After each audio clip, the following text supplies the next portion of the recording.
Ad hoc જીપીએસસીની vision IAS lecture સિરીઝમાં આપ સૌનું ફરીથી સ્વાગત છે। કરંટ અફેર્સ ઓગસ્ટ 2020 આપણે ચર્ચા કરી રહ્યા હતા। આ લેક્ચરમાં આપણે આજે હવે આગળ વધીએ। પહેલાં કહી દઉં કે હજુ પણ જો એડહોક જીપીએસસી ચેનલને આપણે સબસ્ક્રાઇબ નથી કરી તો સબસ્ક્રાઇબ કરી લેજો, અમારો વિડીયો લાઇક કરજો જો તમને પસંદ આવે તો, અને આપના પ્રતિભાવો અમને કોમેન્ટમાં જણાવજો। ફ્રેન્ડ્સ, આજે આપણે જે અરુણાચલ પ્રદેશ દ્વારા ડિમાન્ડ થઈ છે 6 શેડ્યુલમાં પોતાના સ્ટેટને એડ કરવાની, એના વિશે ચર્ચા કરવાની છે। હાલમાં અરુણાચલ પ્રદેશની જે એસેમ્બલી છે વિધાનસભામાંથી એક રિઝોલ્યુશન પાસ કરવામાં આવ્યું છે કે અરુણાચલ પ્રદેશની 6 શેડ્યુલમાં બંધારણના 6ઠ્ઠી જે અનુસૂચિ છે એમાં અહીંયા ઉમેરવામાં આવે, એડ કરવામાં આવે, બરાબર। હવે બેકગ્રાઉન્ડ વિશે થોડું ડિટેલમાં આપણે જોઈ લઈએ અહીંયા 6 શેડ્યુલ વિશે અને અરુણાચલ પ્રદેશ વિશે। તો કે અરુણાચલ પ્રદેશ દ્વારા અહીંયા 6 શેડ્યુલમાં એડ થવાની વાત કરાઈ છે। શેના માટે? એનો એમ શું છે કે જેથી કરીને અરુણાચલ પ્રદેશની ટ્રાઇબ જે છે, ટ્રાઇબલ પીપલ, એ લોકોના જે પરંપરાગત અધિકારો છે એને પ્રોટેક્શન, સેફગાર્ડ એક મળી રહે, એક સુરક્ષા મળી રહે। આ કેવા અધિકારોની અહીંયા વાત છે? તો કે જે ટ્રાઇબલ પીપલ હોય, આદિવાસી લોકો જે છે, એ લોકોના જે જમીન પરના અધિકારો અને ફોરેસ્ટ પ્રોડક્ટ પરના અધિકારો જે છે એને સુરક્ષિત કરવા માટે અહીંયા 6 શેડ્યુલમાં એડ કરવાની વાત કરવામાં આવી છે। આગળ જેમ જેમ જોઈશું એમ ખ્યાલ આવશે કે કઈ રીતે જે 6 શેડ્યુલમાં એડ થવાથી આ જે રાઇટ્સ જે છે એનું પ્રોટેક્શન થાય છે। આ ઉપરાંત અહીંયા જે બેકગ્રાઉન્ડની થોડીક ડિટેલમાં હજી વાત કરેલી છે। અહીંયા કહેવાયું છે કે આ પહેલાં પણ જે સ્ટેટ ગવર્મેન્ટ જે છે અરુણાચલ પ્રદેશની, એણે અહીંયા બંધારણના આર્ટિકલ 371H અને અરુણાચલ પ્રદેશના આર્ટિકલ 371A અને Gમાં અહીંયા મૂકવાની વાત કરી હતી, નાગાલેન્ડ અને મિઝોરમની જેમ જ। અહીંયા આર્ટિકલ 371A અને 371G જે છે એ સ્પેશિયલ પ્રોટેક્શન આપે છે રિલિજિયસ અને સોશિયલ, બરાબર। જે આ લોકોના પરંપરાગત કાયદાઓ હોય છે એને લઈને, જે લેન્ડની ઓનરશિપ હોય છે એને લઈને કાયદાઓ, જે પરંપરાગત કાયદાઓ છે એ જ એ લોકોને ત્યાં લાગુ થાય એ રીતની અહીંયા સેફગાર્ડ આપેલા છે। 371A જે છે નાગાલેન્ડ માટે છે અને 371G જે છે મિઝોરમ માટે છે। તો અહીંયા એની જેમ જ અહીંયા અરુણાચલ પ્રદેશે પણ પોતાના સ્ટેટ માટે પણ આ જ રીતની માંગ અહીંયા કરેલી હતી। ત્યારબાદ આપણે જોઈએ કે જે હાલમાં અરુણાચલ પ્રદેશમાં Bengal eastern frontier regulation act of 1873 છે કે જે ભારત દેશના અન્ય જે નાગરિકો છે એને અહીંયા આવતા અટકાવે છે, જે અરુણાચલ પ્રદેશના એરિયા જે છે એમાં, અને એના ત્યાં જવું હોય તો આપણે શું ઇનર લાઇન પરમિટ લેવી પડે, બરાબર। ઇનર લાઇન પરમિટ લેવાની વાત કરી છે Bengal eastern frontier regulation act of 1873માં। ઇનર લાઇન પરમિટ શું છે અહીંયા ખાલી એક આપણે નજર કરી લઈએ તો ઇનર લાઇન પરમિટ એટલે એક એવું સર્ટિફિકેટ છે, એવું ડોક્યુમેન્ટ છે કે જે ઇન્ડિયન સિટીઝનને કોઈ એક ઇન્ડિયાના જ કોઈ એક સ્ટેટમાં વિઝિટ કરવા માટે એક આપવામાં આવતું ડોક્યુમેન્ટ છે, બરાબર। એટલે અમુક એવા પ્રોટેક્ટેડ એરિયા હોય કે જ્યાં તમે આ આઈએલપી જે છે ઇનર લાઇન પરમિટનું ડોક્યુમેન્ટ લીધા વગર ના જઈ શકો। તો આ આઈએલપી જે છે અરુણાચલ પ્રદેશ, નાગાલેન્ડ, મિઝોરમના જે પ્રોટેક્ટેડ એરિયા છે ત્યાં અહીંયા લાગુ કરવામાં આવ્યું છે। અને આ ઉપરાંત મણિપુરમાં પણ લાસ્ટમાં હમણાં એડ કરવામાં આવ્યું। આ તમે જોશો કે જે બોર્ડર એરિયા છે ને આ સાઈડના નોર્થ ઇસ્ટના, અહીંયા અરુણાચલ પ્રદેશ, પછી નાગાલેન્ડ, મિઝોરમ અને મણિપુર, આ રીતે આ દરેક જગ્યાએ જે છે ઇનર લાઇન પરમિટ લાગુ થાય છે। હવે આપણે 6 શેડ્યુલ વિશે માહિતી મેળવી લઈએ કે 6 શેડ્યુલ જે છે એ શું છે, જે 6ઠ્ઠી અનુસૂચિ જે છે એ શું અહીંયા પ્રોવાઈડ કરે છે। તો 6ઠ્ઠી અનુસૂચિ જે છે એ ટ્રાઇબલ કમ્યુનિટીને પોતાના જે ટ્રાઇબલ એરિયા જે છે એમાં અહીંયા એડમિનિસ્ટ્રેશનનો જે અધિકાર જે છે એ આપે છે, અહીંયા પાવર આપે છે, બરાબર। એટલે કોન્સ્ટિટ્યુશનની જે 6ઠ્ઠી અનુસૂચિ છે એમાં આસામ, મેઘાલય, ત્રિપુરા અને મિઝોરમ, આ 4, આસામ, મેઘાલય, ત્રિપુરા અને મિઝોરમ, એને યાદ રાખવા માટે ATMM તમે યાદ રાખી શકો છો। અહીંયા યાદ રાખવું ખૂબ જ જરૂરી છે કે 6ઠ્ઠા જે શેડ્યુલની અંદર કયા કયા રાજ્યોનો સમાવેશ થાય છે, આસામ, ત્રિપુરા, મેઘાલય અને મિઝોરમ, આ રીતે ATMM એ રીતે કરીને તમે એને યાદ રાખી શકો છો। MM ની અંદર મણિપુર નથી, ધ્યાન રાખવાનું, મેઘાલય અને મિઝોરમ છે। તો અહીંયા આ જે 4 રાજ્યોના ટ્રાઇબલ કમ્યુનિટીઝ છે એને અહીંયા પોતાના એરિયાનું એડમિનિસ્ટ્રેશન, વહીવટ જે છે એ કરવાનો અધિકાર આપવામાં આવે છે આ શેડ્યુલ હેઠળ, બરાબર। અને આર્ટિકલની વાત કરીએ તો આર્ટિકલ 244 અને 275માં આ વસ્તુ આપવામાં આવી છે, અને અનુસૂચિની વાત કરીએ તો 6ઠ્ઠી અનુસૂચિમાં છે।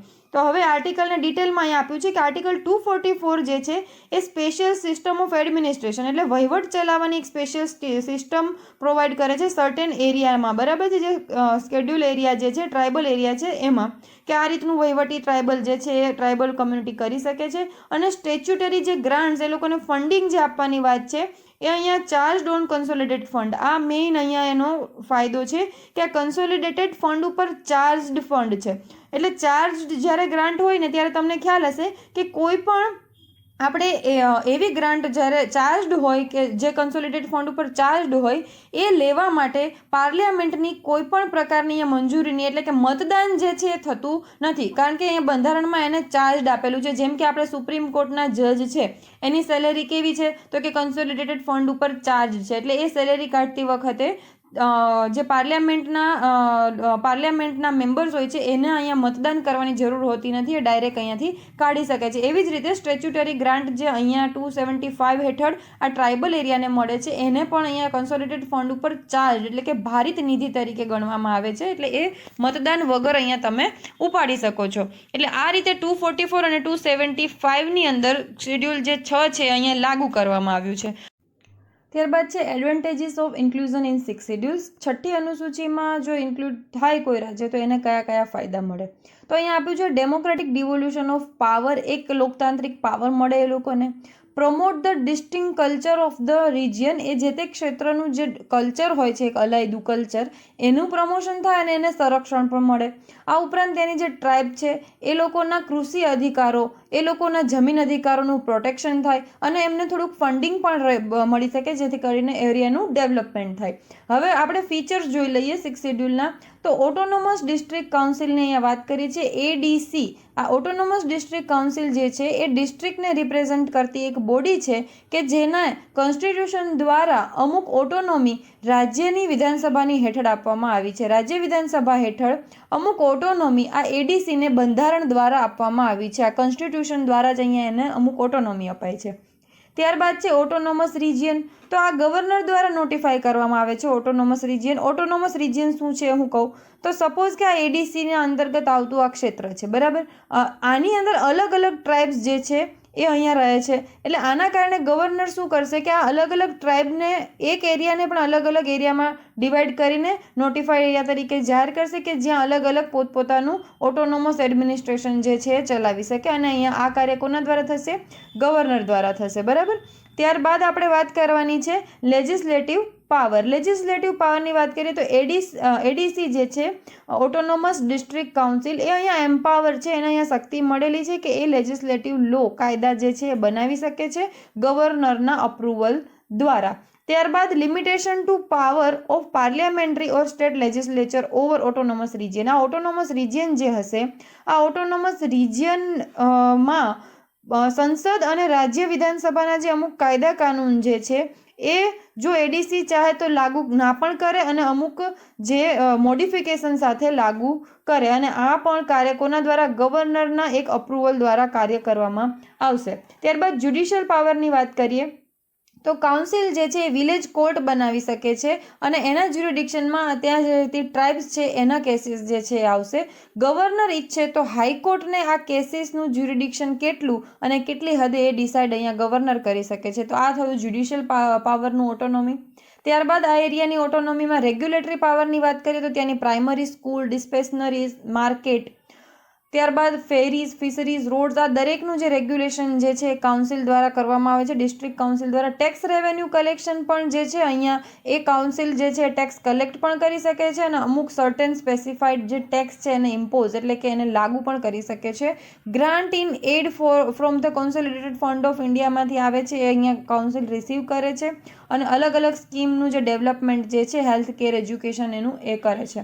ત્યારબાદ ઇસ્યુઝ વિથ 6 શેડ્યુલ જોઈ લઈએ તો 6 શેડ્યુલના ઇસ્યુમાં પહેલું છે નો decentralisation of power and administration. આપણે આગળ વાત કરી હતી કે ભાઈ ડેમોક્રેટિક ડિવોલ્યુશન થઈ જાય છે, બરાબર, એટલે કે નીચેના સ્તર સુધી જે કહેવાય કે લોકતંત્ર એ લોકોને પહોંચે છે. પણ અહીંયા એક્ઝામ્પલ સાથે આપેલું છે કે બોડો ટેરિટોરિયલ એરિયા ડિસ્ટ્રિક્ટ જે છે બોડોલેન્ડનું ત્યાં શું થાય છે કે અમુક ફ્યુ પીપલ જે અમુક ઓછા લોકો છે ડિસ્ટ્રિક્ટ કાઉન્સિલનું ઇલેક્શન કરે છે અને પછી વર્ષોથી એ જ અહીંયા રાજ ચલાવે છે એવું કામ થઈ ગયું છે.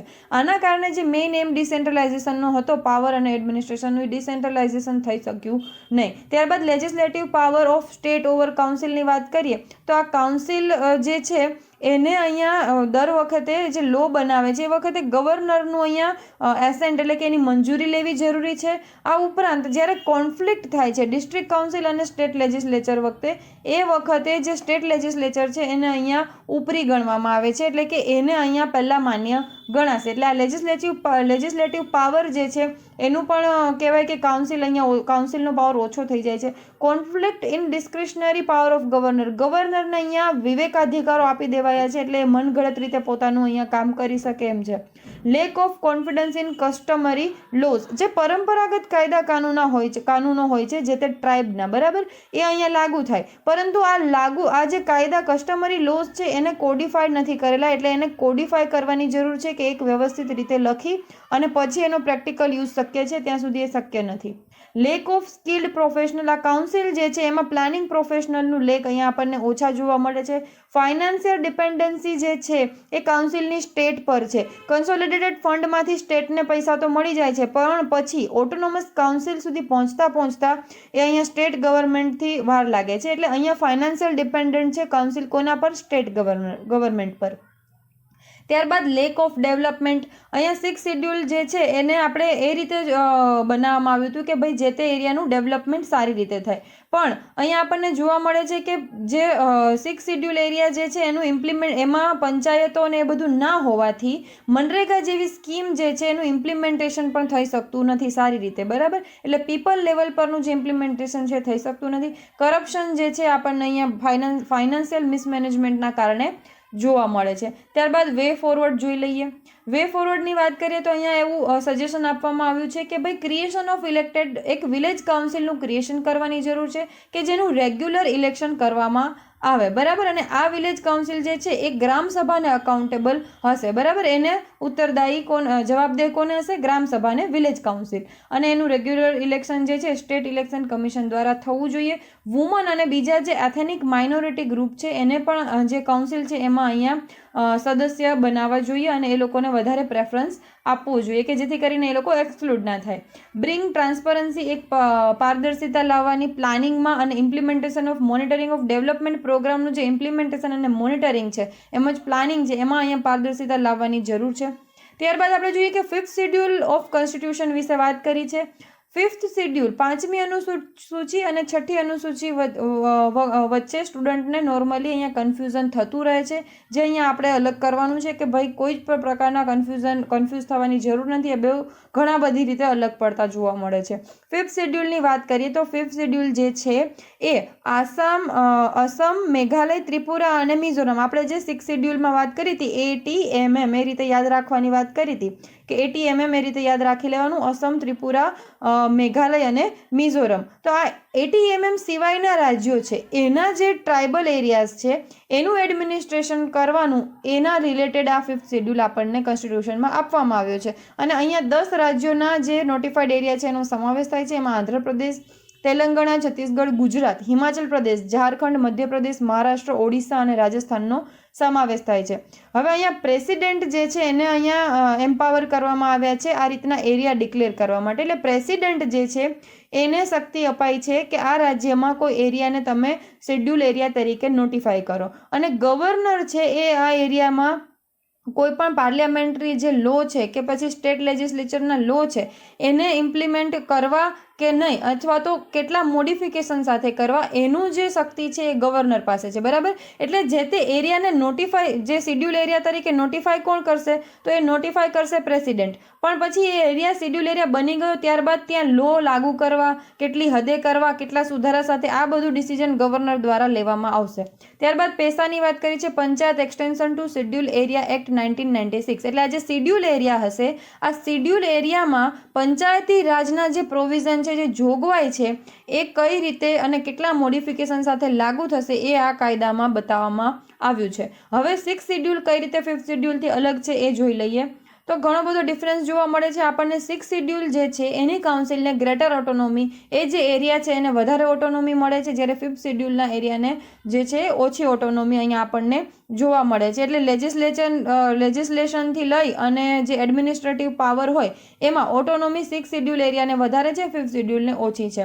ત્યારબાદ વાત કરી છે કે જે the council in 5th schedule is creation of state legislature. હવે અહીંયા જે રાજ્ય વિધાનસભા છે એના દ્વારા 5th શેડ્યુલની જે કાઉન્સિલ છે બનાવવામાં આવે છે, જ્યારે એની સામે 6th શેડ્યુલની કાઉન્સિલ તો આપણને આગળ વાત કરીએ મુજબ કે કોન્સ્ટિટ્યુશનમાં જ વાત કરવામાં આવી છે 6th શેડ્યુલની કાઉન્સિલ બનાવવા માટે.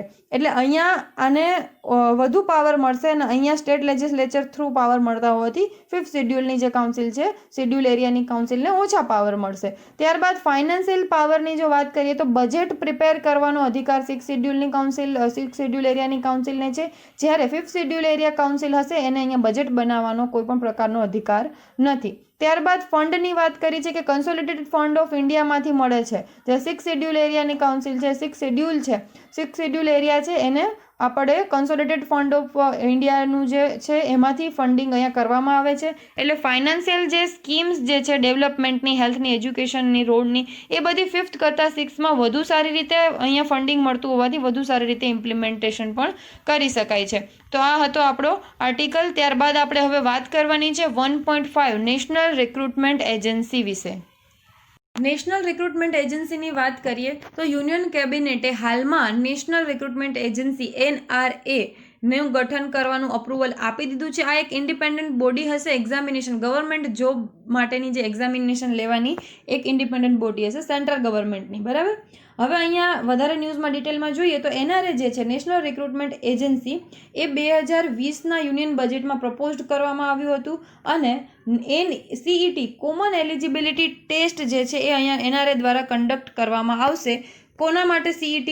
તો કે પબ્લિક સેક્ટર બેંક અને ગવર્મેન્ટના જે ગવર્મેન્ટની જે નોન ગેઝેટેડ પોસ્ટ છે એના માટેની જે કોમન એલિજિબિલિટી ટેસ્ટ છે એ NRA દ્વારા અહીંયા કન્ડક્ટ કરવામાં આવશે.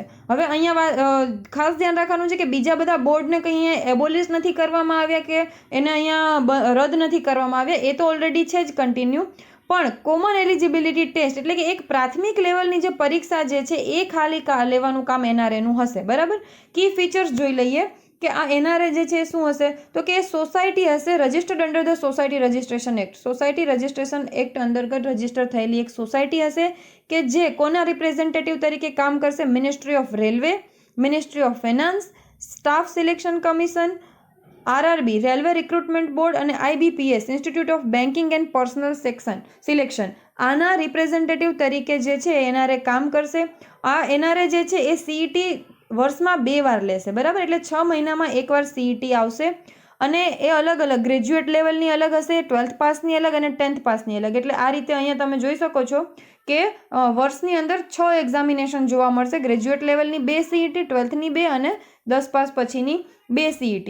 અને અહીંયા ફ્રેન્ડ્સ એક બહુ જ સારું એક અહીંયા પહેલ કરવામાં આવી છે કે ધારો કે તમે ઈચ્છો એટલી વખત આ એક્ઝામ અહીંયા આપી શકો છો. એટલે ધારો કે તમે વર્ષમાં 2 એક્ઝામ આપી છે અને એમાંથી તમારે જેમાં હાઈએસ્ટ માર્ક હોય એને તમે કન્સિડર કરી અને આગળની જે એક્ઝામિનેશન માટે એપ્લાય કરી શકો છો. એટલે અહીંયા શું થશે કે એક વખત NRA છે એ CET લઈ લેશે, બરાબર. એક કોમન એલિજિબિલિટી ટેસ્ટ લઈ લેશે. હવે એમાં લાખો વિદ્યાર્થીઓ આવશે. એ લાખોમાંથી દરેકને અમુક માર્ક્સ આવશે. પછી જ્યારે RRB, IBPS કે SSC પોતાની એક્ઝામિનેશન જ્યારે બહાર પાડશે ત્યારે આ રિક્રુટમેન્ટ બોર્ડ જે છે એ અમુક કટ ઓફ આપી દેશે કે ભાઈ આ CETની અંદર જે લોકોને આટલા કટ ઓફથી વધારે હોય એ જ આ પર્ટિક્યુલર એક્ઝામિનેશન માટે એપ્લાય કરી શકે છે.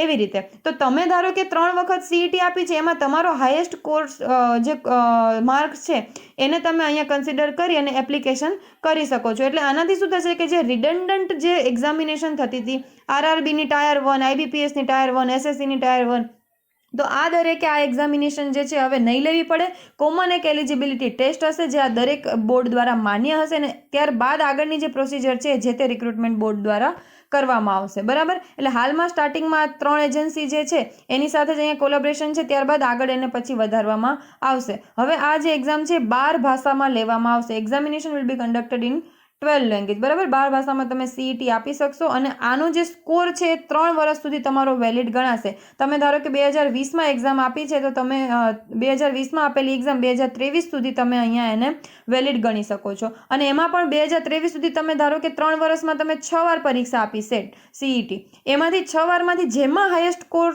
તમારો માર્ક છે, સ્કોર છે, એને તમે કન્સિડર કરીને આગળ એપ્લિકેશન કરી શકશો. એટલે આ વિદ્યાર્થીઓ માટે બહુ જ મોટો અહીંયા ફાયદો ગણી શકાય. એડવાન્ટેજ શું છે આ સ્ટુડન્ટ માટે? તો કે મલ્ટિપલ એક્ઝામિનેશન જે છે એને હવે રિપ્લેસ કરી દેશે. પેલું તો આરઆરબીની પ્રિપરેશન કરો, હજી તો એક્ઝામ આપો ત્યાં તરત એસએસસીની આવતી હોય તો એની કરો, હવે એવું બધું નહીં રહે.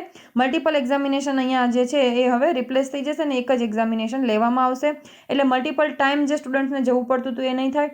આ ઉપરાંત 1000 જેટલા સેન્ટરમાં જે છે આ ઇન્ડિયામાં 1000 જેટલા સેન્ટરમાં સીઈટી લેવામાં આવશે. આ એક્ઝામિનેશન જે છે દરેક ડિસ્ટ્રિક્ટ એટલે કે દેશના દરેક જિલ્લાઓમાં એક્ઝામિનેશન લેવામાં આવશે. આનાથી શું થશે? વુમન કેન્ડિડેટને એન્કરેજમેન્ટ મળશે. કઈ રીતે એન્કરેજમેન્ટ મળશે? કે ભાઈ નોર્મલી એવું થતું હોય કે ભાઈ દૂરના એક્ઝામિનેશન સેન્ટર હોય જેના કારણે ઘરમાં મહિલાઓને કે વુમન એ તો છોકરીઓને ત્યાં સુધી જવા માટેની પરમિશન ના હોય અથવા તો એ પોતે કેપેબલ ના હોય ત્યાં જવામાં, એના કારણે થઈને પરીક્ષા જ ના આપી શકે. પણ હવે આ એક ડિસ્ટ્રિક્ટ લેવલ પર આ પરીક્ષાઓનું આયોજન કરી અને છેવાડાના લોકો સુધી પણ હવે એક્ઝામિનેશન જે છે છેવાડાના લોકો પણ એક્ઝામિનેશન સુધી પહોંચી શકશે. અને 117 જે એસ્પિરેશનલ ડિસ્ટ્રિક્ટ જે છે એમાં પણ આના માટે નેસેસરી ઇન્ફ્રાસ્ટ્રક્ચર બિલ્ડઅપ કરવામાં આવશે.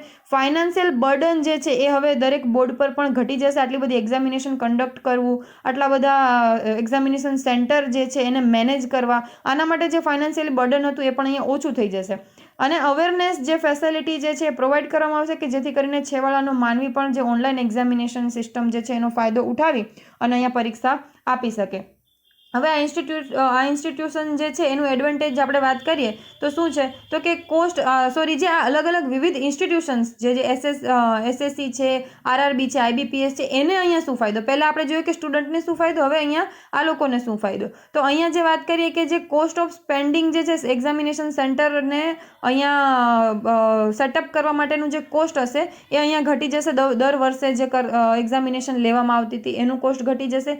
સિંગલ એલિજિબિલિટી ટેસ્ટ જે છે એના કારણે શું થશે? રિક્રુટમેન્ટ સાયકલ જે છે એ હવે નાની થઈ જશે, તો મેન પાવર પણ એ રીતનો ઓછો જોશે. એનઆરએ જે છે એના કારણે અહીંયા ટ્રાન્સપરન્સી પણ વધશે અને એફિશિયન્સી પણ રિક્રુટમેન્ટ સાયકલમાં આપણને વધેલી જોવા મળશે. તો આ હતું એનઆરએ. હવે 3 વર્ષમાં લગભગ આ લાગુ થઈ જશે અને સ્ટુડન્ટ માટે અને જે વિવિધ ઇન્સ્ટિટ્યુશન માટે છે એના માટે ખૂબ જ આ એક સારા સમાચાર છે. તો આ અહીંયા આપણે પૂરો કરીએ છીએ પોલિટીનો પોર્શન અને નેક્સ્ટ લેક્ચરથી આપણે ઇકોનોમિક્સ હવે સ્ટાર્ટ કરીશું. Thank you very much.